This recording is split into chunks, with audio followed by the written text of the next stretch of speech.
Welcome to the deep dive. We take the sources you've shared and really try to unearth the most important knowledge and insights hidden inside. Yeah, we dig through the stacks. Exactly. And today we are diving deep into, well, this intense global competition for scientific talent. Why does this matter so much? Well, because, as our sources make crystal clear, scientific research is basically the engine of economic growth. Right, it drives technology, innovation, and ultimately prosperity for nations. That's right. The sources really emphasize that nations are pretty much locked in what feels like a war for talent for the best scientific minds. And this isn't just some abstract idea, is it? No, not at all.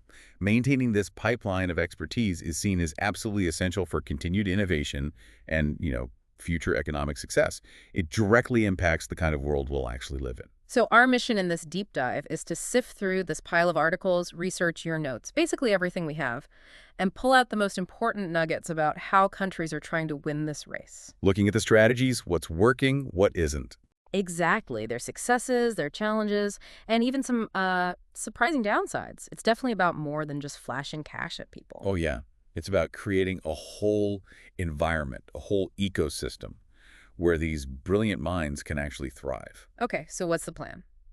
Well, we'll start by really establishing why this talent is considered so crucial in the first place.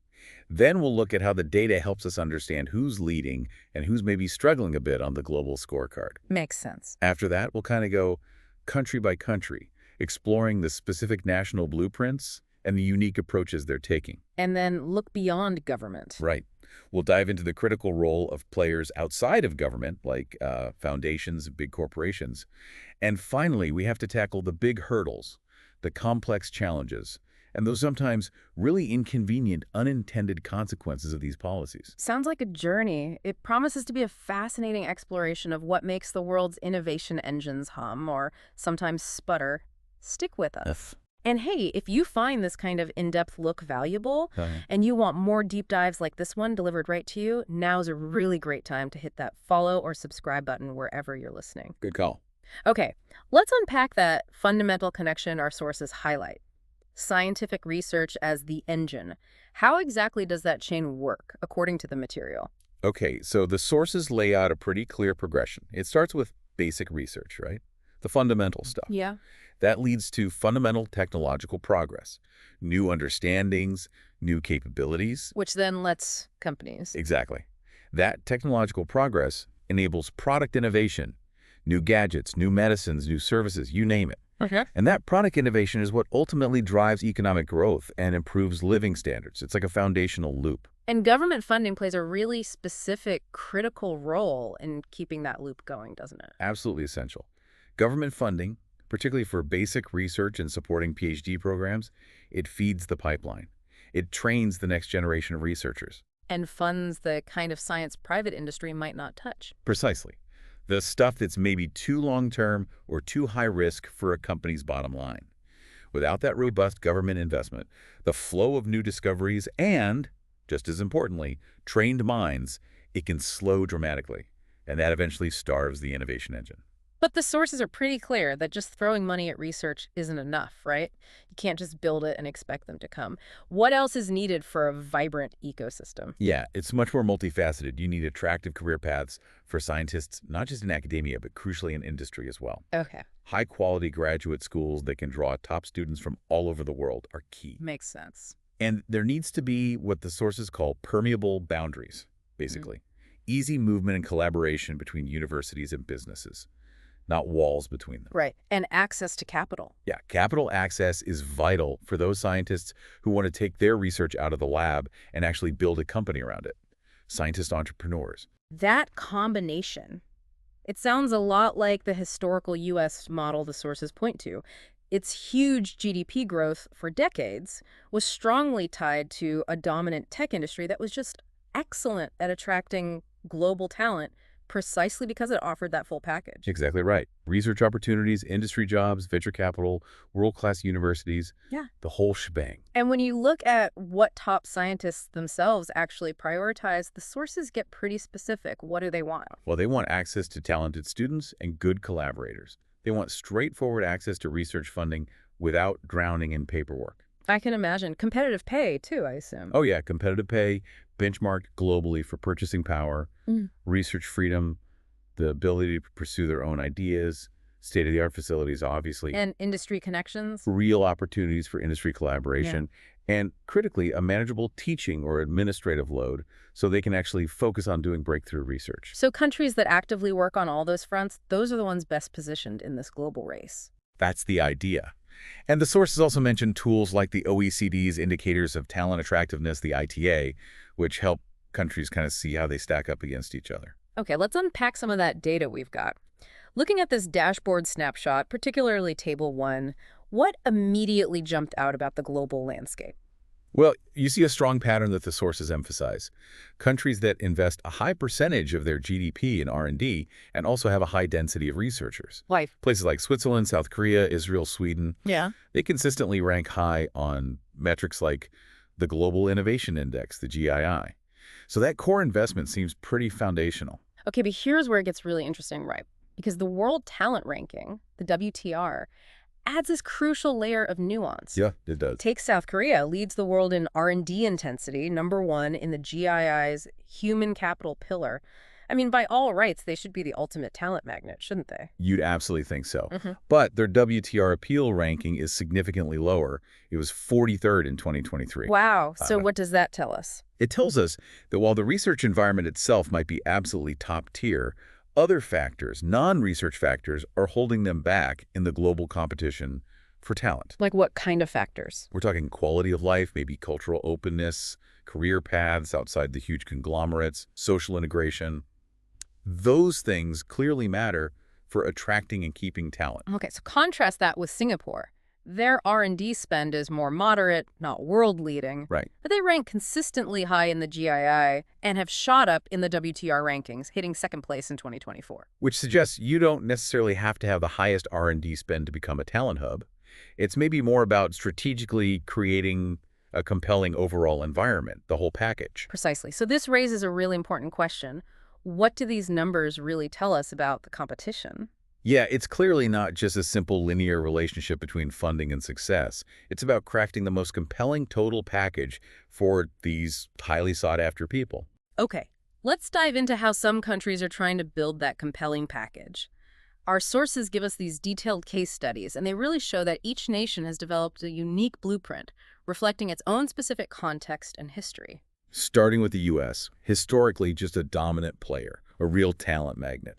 What are its strengths according to the sources? Well, high academic salaries, significant research autonomy for faculty, and that uniquely vibrant venture capital market, that's huge. And specific programs. Yeah, programs like the NSF's I-Corps, designed to train researchers in entrepreneurship, are highlighted. They helped spawn over 1,400 startups that collectively raised, over $3 billion? That's serious impact. And, of course, massive agencies like the NIH and NSF are just huge drivers of funding and talent attraction. But the sources don't gloss over the challenges the U.S. faces now. No, they don't. Concerns about the stability and future of public research funding are definitely present. Visa delays and issues, particularly amplified after 9/11, are explicitly noted as deterring international scientists. And the government's share of R&D. That declining share of government R&D in the federal budget. It points to potential long-term strain on the system. And crucially, these challenges are creating a kind of strategic opening for others, right? Absolutely. The sources state that countries in Europe and Asia are actively positioning themselves and recruiting talent specifically from the U.S. base, leveraging those perceived instabilities there. Okay, let's talk China. Presented as this rapidly rising power with a very deliberate, state-led approach. Yeah. Their strengths are just massive investments in R&D and this fierce national focus on strategic sectors like AI, aiming to lead by 2030, or manufacturing under Made in China 2025. And they've built the infrastructure. Extensive tech parks, strong government backing for specific talent programs. It's very top-down and focused. Like the 1,000 Talents program. Exactly. Programs like the Young 1,000 Talents, or YTT, are presented as highly successful in bringing back high-potential researchers, often from top institutions abroad. The data suggests they significantly boost their publication output after returning. And the scale. The sheer scale is a factor. China leads the world in PCT patent filings, over 70,000 in 2024. And they're second globally in private AI investment. Huge numbers. However, the sources are careful to detail the significant challenges and, well, controversies. Oh, yes. The broader Thousand Talents plan faced intense international scrutiny, particularly from the U.S., Australia, Canada, over concerns about intellectual property theft and espionage. That created a lot of friction. And retention, immigration. There are also questions about China's ability to retain more established Western academics long term, and the often quite stringent nature of their overall immigration policies can be a barrier too. Okay, Germany. A traditional engineering powerhouse showing renewed strategic ambition. What are their strengths? Well, they leverage the existing EU Blue Card for skilled workers, which helps. They're planning a new super high-tech ministry focused on deep tech like AI and quantum computing. And funding commitments. A commitment to increasing research budgets substantially year over year. Plus, specific initiatives like 1,000 Heads aim squarely at attracting international talent, promising streamlined visa processes. And the excellent strategy. That's a major long-term funding mechanism. It provides hundreds of millions annually for university research clusters. Evaluations show it enhances research quality, industry links, and international collaboration. Interestingly, 90% of the reviewers for these clusters are international experts. But challenges remain for Germany. Definitely. The need to potentially offer higher salaries and maybe better lab resources to compete directly with top U.S. institutions. Some internal criticism about poaching talent within Germany. Persistent bureaucratic hurdles for internationals. Always the bureaucracy. Always. And, like many places, long-term funding uncertainties depending on political winds. Yet, the sources note Germany is actively positioning itself as a safe haven for researchers seeking stability. Singapore. Yeah. Highlighted as the small, agile nation really punching above its weight, strategically positioning itself as a talent hub. Very much so. Strengths include very targeted visa schemes like the Tech Pass and the highly flexible One Pass. Tell me about the One Pass. It gives top talent a 5-year validity, lets them work for multiple companies simultaneously, includes passes for family members. It's very attractive. Thousands have been granted, mainly drawing people into finance, ICT, and professional services. And they invest in local talent, too. Yeah, significantly. Programs like the Tech Skills Accelerator TESA have trained over 17,000 Singaporeans. They offer specific bonus points within their WorkPass system for tech skills and keep pouring money into cutting-edge R&D infrastructure, like a major upgrade for biomedical facilities. So that agility and investment explains their high rankings. It certainly contributes to their high GII and that rapidly improving WTR rank. But challenges exist, even in Singapore. Oh, for sure. The sources mention this talent paradox. Employers desperately need tech skills, but local job seekers sometimes prefer service sector roles. That creates labor pressures. And cost of living. A huge one. The high cost of living is a significant deterrent for international talent. Singapore ranked 57th globally for cost of living in the 2023 WTR. It's not great for appeal. But they adapt. Their willingness to quickly review and adapt schemes like the Tech Pass shows a responsiveness to market needs, which is a strength in itself. Switzerland, consistently right at the very top of these global indices. Why? Stability, quality, specialized expertise, world-class universities like ETH Zurich and EPFL Lausanne, an environment that's very conducive to startup. And policy flexibility. Recent policy adjustments show that, like waiving labor market tests for specific AI or blockchain skills and recognizing equivalent experience instead of just formal degrees. Practical moves. They remain number one in both GII and WTR pretty consistently. High R&D intensity, too. Very high, 3.4%. And the sources note cost efficiency for tech talent compared to places like Silicon Valley, making them attractive for companies too. And the role of foreign nationals. Absolutely fundamental. Half their startup founders, 3/4 of their MIT, that's science, tech, engineering, math doctorates, and nearly all their unicorn founders are foreign-born. It's built on global talent. What are the downsides for Switzerland?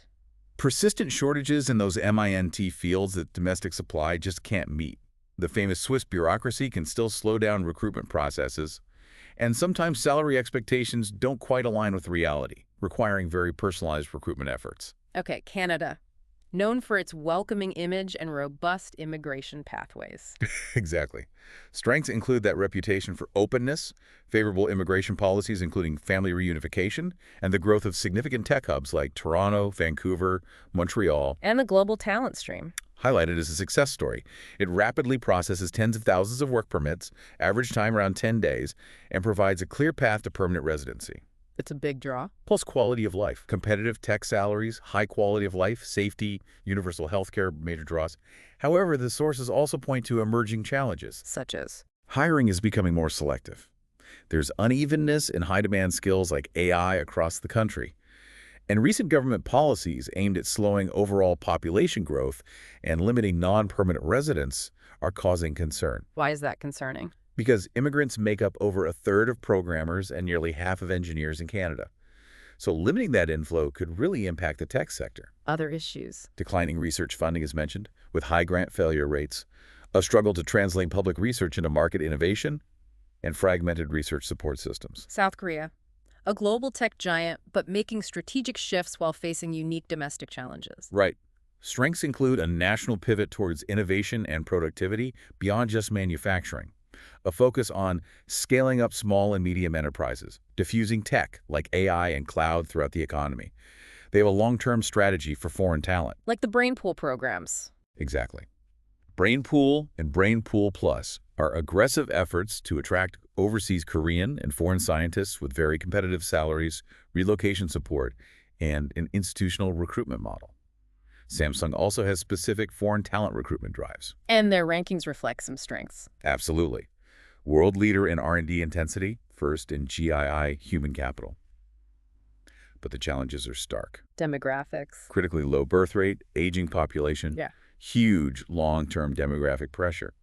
Societal preference often favors medical careers over core STEM fields, leading to projected shortages of top graduate students outside the elite universities by 2040. And brain drain. A significant talent drain to countries like the U.S., where tech salaries can be much, much higher, sometimes 10 times higher.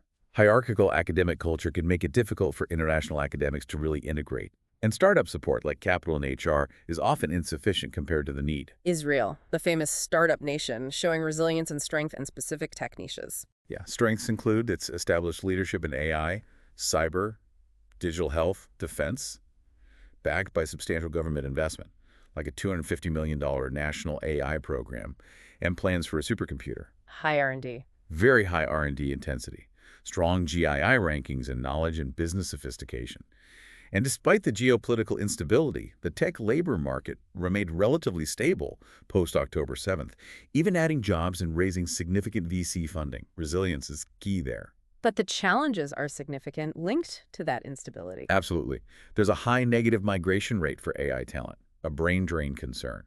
Geopolitical risk and security concerns are undeniable deterrents for some talent. Immigration policies remain relatively strict compared to other hubs. Academic resources. Sometimes insufficient for cutting-edge AI research, requiring efforts like Science Abroad to connect Israeli scientists working overseas. And of course, ongoing conflict can disrupt research and daily life significantly. Ireland, leveraging EU membership and its tax structure to become a significant tech hub. Definitely. Strengths include that low corporate tax rate, 12.5%, and a specific IP tax rate, 6.5%, which have attracted tons of multinational HQs. Agencies like ID Ireland play a strong role. And EU talent. EU membership gives access to a huge talent pool. They have a critical skills employment permit specifically for STEM shortages, and recently committed significant investment to STEM education. Ireland boasts a young, tech-savvy, and increasingly diverse workforce. Expats are over 15% of employees. Challenges for Ireland. A persistent and actually projected increase in the STEM skills gap. They expect an 8% rise in needed STEM jobs by 2025, but might not produce enough graduates. And graduates leaving. Graduate emigration, particularly to Canada and Australia, is a concern. The housing crisis and high cost of living are major deterrents for international talent. International students face issues with registration delays, finding work, finding accommodation. Practical hurdles. Very practical. Plus, uneven digital skill adoption in smaller businesses and the ongoing complex impact of Brexit on talent flow. The Netherlands. Another innovation-friendly hub, but facing its own talent crunch partly due to success. Right. Strengths include a strong innovation climate, major regional hubs like Brainport Eindhoven, getting big government investment for infrastructure, education, housing.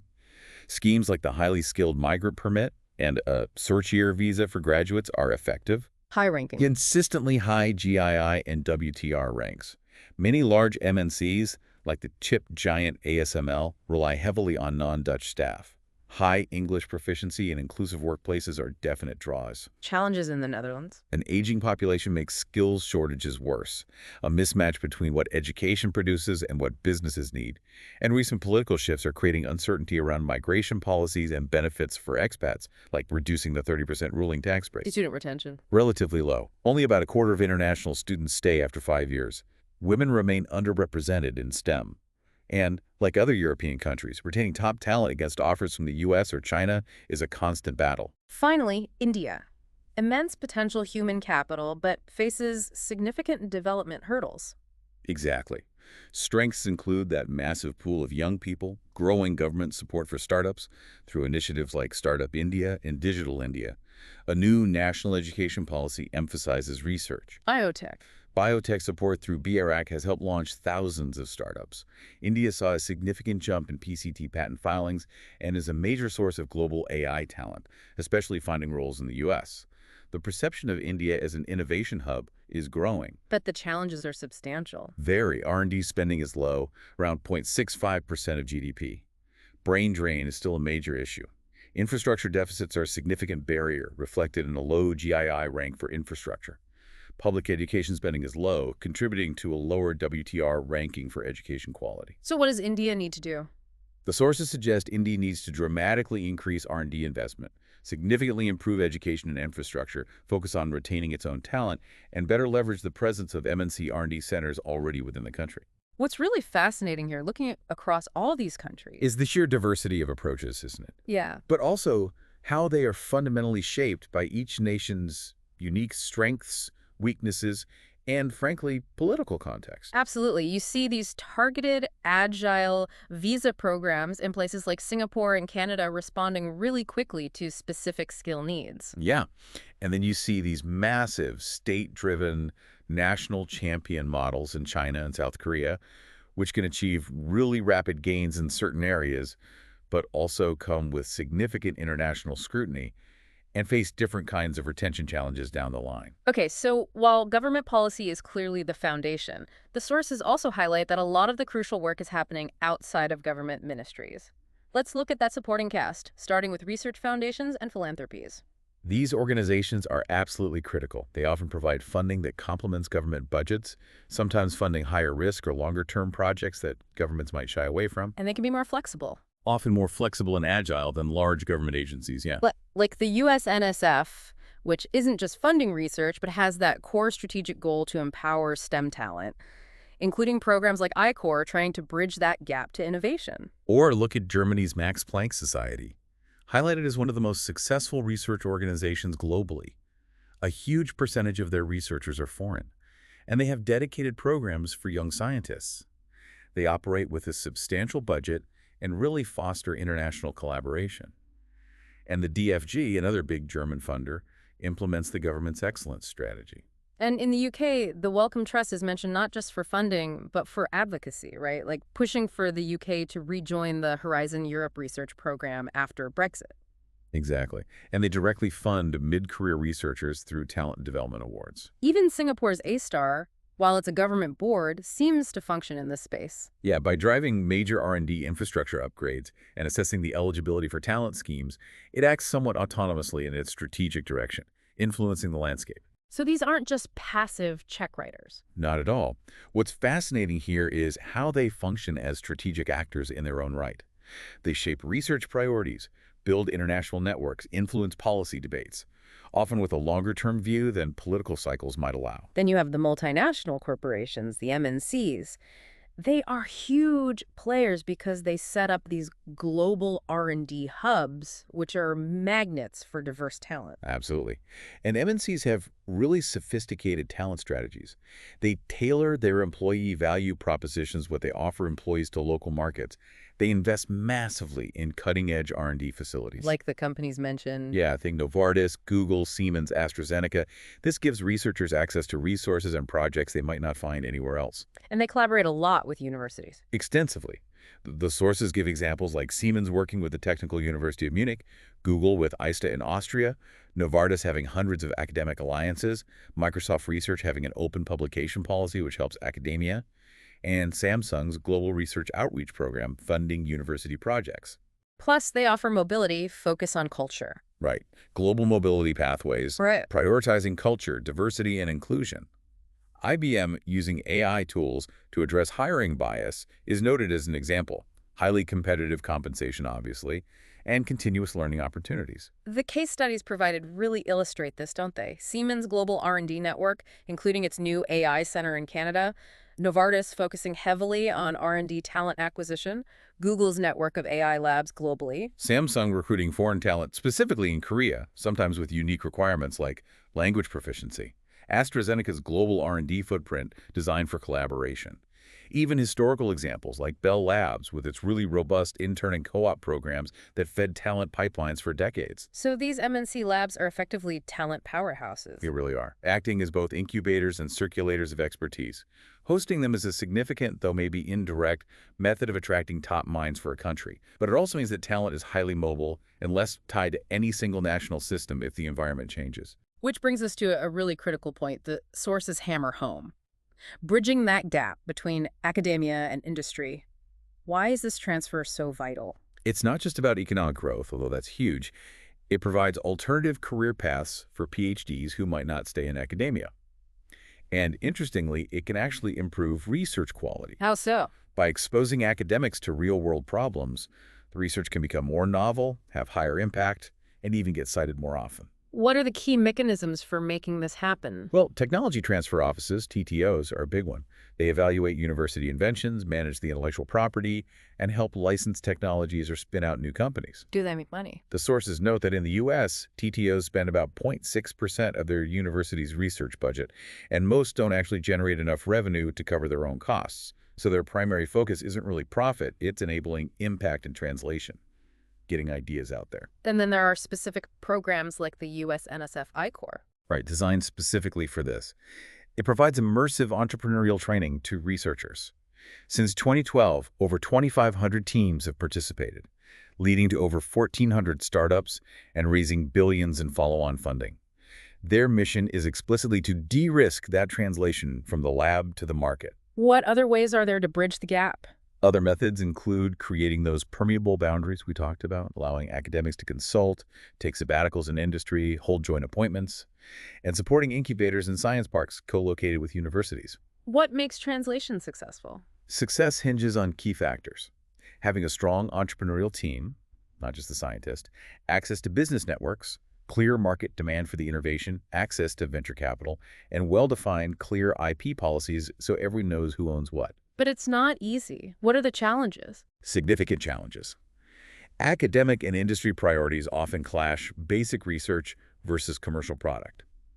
Bureaucracy can be stifling. IP disputes are common and can kill deals. Funding models differ drastically.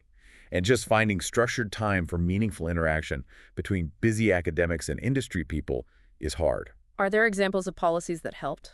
Yeah, the U.S. Bayh-Dole Act from 1980 is often cited. It significantly boosted university patenting and spinoffs, particularly in biotech. And of course, the legendary ecosystem connection between Stanford University and Silicon Valley is the classic example. In other countries? Countries like South Korea have programs like Brain Korea 21, Japan has its SIP program, and Europe uses the Horizon Europe framework to foster public-private research partnerships. And going back to TTOs, even if they aren't profit centers. Right. The sources highlight that while they might not always hit those financial home runs, their broader contribution to U.S. industry output and job creation over decades has been immense. Billions, maybe trillions in economic impact. What's fascinating here is seeing how all these diverse, non-governmental players, the foundations, the corporations, the TTOs, the bridging programs all work together, sometimes imperfectly, maybe bumping into each other. But ultimately creating a more dynamic and resilient talent ecosystem alongside government efforts. They really do fill crucial gaps that government alone probably couldn't. All right, so we've seen the strategies, the players, the data. Now we have to talk about the obstacles. It's clearly not a smooth road. The sources point to many hurdles and even some pretty significant unintended consequences in this global quest for talent. Yeah, first and perhaps most pervasive is just bureaucracy. Lengthy visa processes, complex grant applications, administrative burdens. These pop up repeatedly as major deterrents. Even in top-ranked countries. Even countries ranking high in overall attractiveness face this. Switzerland is noted for its bureaucratic slowness in certain areas for companies trying to hire. Streamlining these procedures is crucial, but apparently really difficult to achieve in practice. And funding volatility, that came up earlier. Right. Uncertainty around consistent research funding or the prevalence of short-term contracts in academia, especially outside those tenured positions, that can drive talent to environments perceived as more stable. The sources mention concerns about this specifically in the U.S. context. Predictable, Sustained investment is vital for keeping people. Skills gaps, too, a constant theme. A persistent global problem. Demand for expertise in areas like AI, data science, specific engineering fields is just outstripping supply. And educational systems are often too slow to adapt. This needs constant dialogue between industry and academia and significant investment in upskilling the existing workforce, too. And the classic brain drain. Is it always bad? Well, it's a real concern in many places, like India losing talent historically, or Israel now seeing AI experts leave, but the sources also frame this a bit differently sometimes. Studying or working abroad might be necessary to gain cutting-edge skills, and returnees bring back valuable international experience and networks. Call it brain gain, or brain circulation. So the key is? The key is that retention strategies are just as critical as attraction strategies. You have to give people a reason to stay or come back. Lack of diversity and inclusion is another significant hurdle mentioned. Absolutely. Underrepresentation of women, minority groups, other demographics, along with potentially biased practices or hierarchical academic cultures like those noted in South Korea. These make environments less welcoming and accessible. Creating truly inclusive cultures isn't just nice to have, it's essential for tapping the full global talent pool. What about work-life balance? Poor work-life balance, negative working conditions, including serious issues like bullying or harassment. These can completely diminish the appeal of even seemingly attractive locations or prestigious institutions. People vote with their feet. And for international talent specifically, just settling in. Yeah, integrating into a new society, dealing with language barriers, cultural differences, finding support for families, spouse employment opportunities. These require holistic support systems that go far beyond just the lab or the office. Okay, let's do a critical review of some of the major programs mentioned in the sources, looking at their successes and their failures or controversies.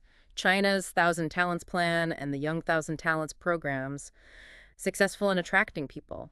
Yes, the sources say they saw success in attracting researchers back and boosting their productivity significantly. But the sources detail the significant international controversy, particularly from the U.S., Australia, and Canada, centered on concerns about intellectual property theft and potential espionage. The perception, whether always accurate or not, created a climate of distrust that really undermined the programs internationally. Did it affect retention? It created challenges for China in retaining more established Western academics. And a general lack of transparency around the programs didn't help. It just fueled suspicion. Okay, Germany's Excellence Initiative and the follow-on Excellence Strategy, how are they viewed? Generally seen as having strengthened university research, boosted Germany's international reputation in science, fostered collaboration, and successfully attracted top researchers to those specifically funded clusters. Any downsides? The sources note the impact on broader talent attraction, like overall international student numbers, has been complex and maybe not as straightforward. And its long-term success is fundamentally dependent on the government's continued commitment to funding it, which always faces political pressures. U.S. funding uncertainties and policy shifts. We touched on this, but they've had global repercussions. Absolutely. The sources explicitly state that periods of perceived instability or policy challenges in the U.S. have created direct opportunities for other nations to market themselves as safe havens for talent. Like specific campaigns. Yeah, Europe launched a Choose Europe campaign. France promoted itself as a safe place for science. Australia had a global talent attraction program. The EU even facilitated faster visas for U.S.-based academics during one period of particular uncertainty. It really shows how the global talent landscape is sensitive to political stability and funding signals from major players like the U.S. And Brexit's impact on the U.K. is presented as a pretty clear negative case study in talent attraction. Yeah, the sources detail the challenges the U.K. now faces in attracting and retaining talent. Diminished access to collaborative EU programs like Horizon Europe is a factor. And visas. The cost of visas has become a significant barrier. Fees have increased dramatically. The sources mention family visas alone can cost upwards of £20,000 in initial expenses and healthcare surcharges. Ending free movement with the EU obviously removed a key talent pathway. The overall assessment presented is that the UK's appeal is diminishing in this intense global competition. Canada's global talent stream was lauded for its speed and success. Over 40,000 permits, roughly a 10-day average processing time. Very successful on paper. But there's a potential issue emerging. Yeah, the sources point to an emerging vulnerability. As of January 2025, some major employer of record firms, companies that act as the formal employer for contractors or employees of foreign companies, announced they would stop sponsoring or renewing visas under this stream, potentially affecting thousands of tech professionals. Why is that significant? It highlights that even highly effective government programs can rely on external intermediaries. And if the models or willingness of those intermediaries change due to costs or compliance burdens, it can introduce unexpected disruptions to the talent pipeline. Now let's get into the really tricky part. Unintended consequences, these double-edged swords. Golden visas, aimed at attracting wealthy individuals and entrepreneurs, are a prime example. Well, yeah. Evaluations, like the one cited for Australia's significant investor visa, showed that while they certainly attracted capital, the visa holders were often older, didn't necessarily bring significant entrepreneurial talent or innovation, ended up using costly public services, and the schemes were apparently exploited for illicit activities like money laundering. So they didn't achieve the goal. Not the intended goal of boosting innovation. Similar issues led to these types of programs being terminated or heavily revamped in Ireland, the UK, Portugal, and elsewhere. It's a clear lesson. Prioritizing just capital over actual skilled talent without rigorous checks can fail spectacularly and create a whole new set of problems. The U.S. H-1B visa for skilled foreign workers also had complex, perhaps unforeseen effects, particularly on a country like India. Yes, it definitely influenced educational and career aspirations in India, pushing many talented young people towards computer science and IT, specifically to access opportunities in the U.S. tech sector. That was a clear effect. But Paradoxically, the sources argue this also contributed significantly to the growth and sophistication of India's own domestic IT industry, both through building up local training capacity to meet the demand and eventually through brain gain, as experienced professionals return to India with U.S. experience and networks. So, a policy intended primarily to benefit one country's tech sector had these really dynamic, unforeseen, positive spillover effects on another. And the post-9/11 security measures in the U.S. intended to enhance national security but had consequences for talent. Absolutely direct negative consequences for talent attraction, according to the sources.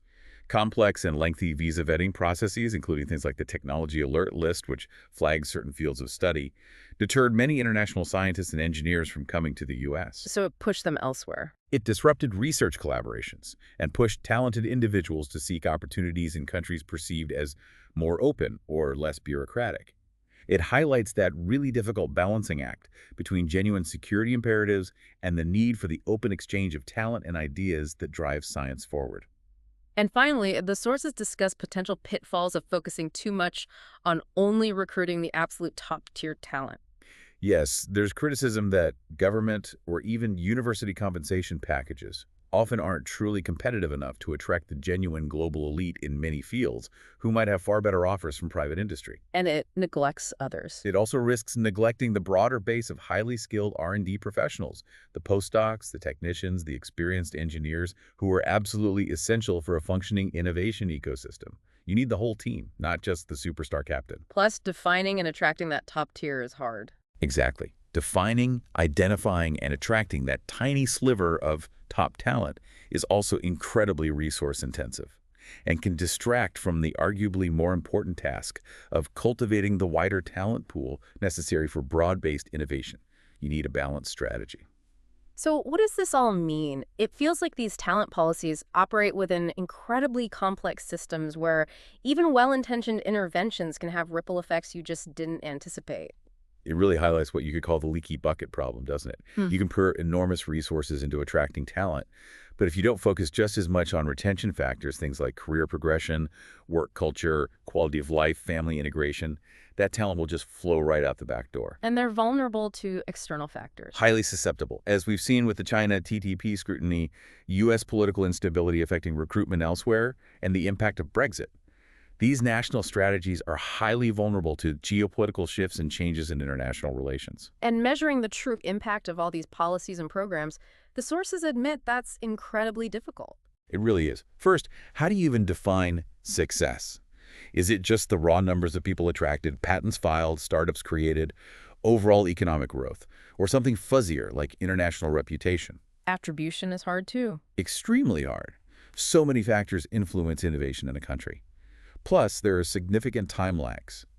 The impact of attracting a cohort of PhD students today might not be clearly visible in economic terms for a decade or more. Data issues. Data gaps and data quality are common problems. And how do you balance the quantitative metrics, the numbers, with those crucial qualitative factors like the quality of the research environment or the cultural fit for international talent? Those are hard to measure, but really important. The sources mention some evaluation efforts are underway, though, in Germany, the UK. Yes, and they point to key elements for effective evaluation. You need clear objectives from the outset. What are you actually trying to achieve? You need robust data. Yeah. You need rigorous methods, probably mixing quantitative and qualitative approaches. And you need independence in the evaluation process to ensure credibility. Why is evaluation so important? Without proper evaluation, it's difficult to learn what actually works and what doesn't, justify continued investment, or understand that attractiveness paradox. Just because a country ranks high overall doesn't mean it's meeting the specific needs of all types of talent it might want or require. So synthesizing all these insights from the sources, what are the key lessons for nations competing in this intense race for scientific talent? What are the hallmarks of strategies that seem to be working or at least are poised for success? A few things consistently emerge from the material. Having clear strategic alignment and a national vision that explicitly links talent to economic goals like Singapore, Germany, or South Korea are trying to do that seems crucial. It provides focus. A holistic approach. Absolutely. A multi-pronged, holistic approach is essential. Covering the professional opportunities, yes, but also those personal factors. Quality of life, social integration, family support, the whole person, not just the scientist. Agility and adaptability in policymaking seem key, too. The ability to quickly ease rules for specific skills, like Switzerland did for AI blockchain, or create new attractive visa pathways like Singapore's One Pass. That shows a responsiveness that highly mobile talent values. And investing at home. Investing heavily in building and nurturing the domestic talent pipeline is just non-negotiable. You simply cannot rely solely on recruiting from abroad forever. Singapore's focus on local upskilling, TESA or Canada, recognizing the need to maintain its domestic supply are examples of acknowledging this. Public-private collaboration keeps coming up. Vital. Absolutely vital for translating research into tangible impact. The sources show how models like the U.S. Manufacturing USA Institutes or Germany's strong industry university links foster that necessary interaction. Long-term commitment and stability also seem paramount. Germany's multi-year excellence strategy offers that kind of stability, which contrasts starkly with funding concerns or policy whiplash seen elsewhere. Predictability matters. And finally, effective retention strategies are just as critical, if not more so, than the initial attraction efforts. Getting talented people there is only half the battle. Keeping them productive and happy is the other, harder half. the sources structure some of these actionable lessons by who needs to do them. For governments, it boils down to developing long-term R&D strategies, ensuring consistent investment, implementing targeted and fast visa programs for shortage areas, incentivizing private R&D investment, fiercely protecting academic freedom, cutting bureaucratic red tape, investing seriously in domestic STEM education and upskilling, promoting diversity and inclusion actively, and continuously evaluating programs to see what works. And for research organizations like universities, what should they focus on? The lessons there are: offer competitive pay and benefits, guarantee research autonomy and access to state-of-the-art facilities and good collaborators, minimize those administrative burdens so scientists can actually focus on doing science, foster international links, build effective TTOs and entrepreneurship support systems, provide mentorship, and really cultivate inclusive, welcoming cultures. What about nonprofits and philanthropies, their role? According to the sources, they should continue to fund that high-risk, high-reward research governments might shy away from, advocate for supportive science policies, facilitate collaborations across sectors and borders, and champion underrepresented groups in STEM fields. And finally, the MNCs, the big corporations. For them, the imperative is to invest strategically in R&D hubs globally, offer truly competitive compensation packages and global mobility options, partner deeply and genuinely with universities, not just transactionally, provide cutting-edge project opportunities that excite top minds, and foster diverse and inclusive workplace cultures within their own walls. Okay, pulling all this together, the strategic imperatives for building a sustainable scientific talent pipeline seem pretty clear from the sources. Yeah, you need to embrace a holistic ecosystem approach.